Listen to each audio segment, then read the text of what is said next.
সুন্দরবনের পরিবেশ রক্ষায় রামপাল বিদ্যুৎ প্রকল্প বাতিলের দাবিতে দীর্ঘদিন ধরেই আন্দোলন করে আসছে তেলগ্যাস বিদ্যুৎ রক্ষা জাতীয় কমিটি।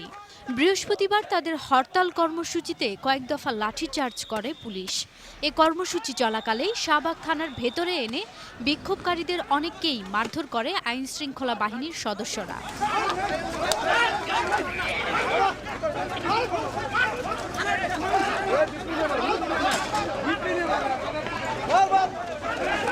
সেই ছবি তুলতে গিয়েই পুলিশি নির্যাতনে গুরুতর আহত হন এটিএন নিউজের 2 সংবাদকর্মী। হামলার এই ছবিটি তাৎক্ষণিক ভাইরাল হয়ে পড়ে সামাজিক যোগাযোগ মাধ্যমে।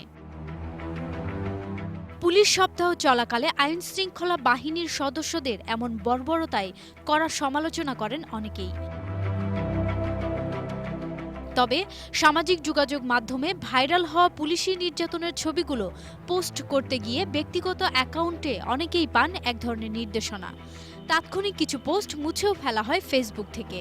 আবার কোনো পোস্টে 30 দিনের মধ্যে ছবিগুলো মুছে ফেলার নির্দেশনাও আসে ফেসবুক থেকে।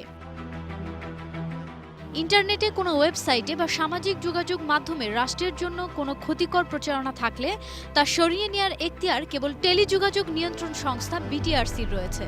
তবে পুলিশের বিরুদ্ধে প্রতিবাদী পোস্টগুলো সরিয়ে নিতে বিটিআরসির কোনো ভূমিকা নেই বলে টেলিফোনে নিশ্চিত করেছেন সংস্থাটির মুখপাত্র ও সচিব সারওয়ার আলম। তাহলে প্রশ্ন, সামাজিক যোগাযোগের মাধ্যমে এই মত প্রকাশের ভাষা স্তব্ধ করতে চাচ্ছে কারা? সাবিনা পুথি, এটিএন নিউজ, ঢাকা।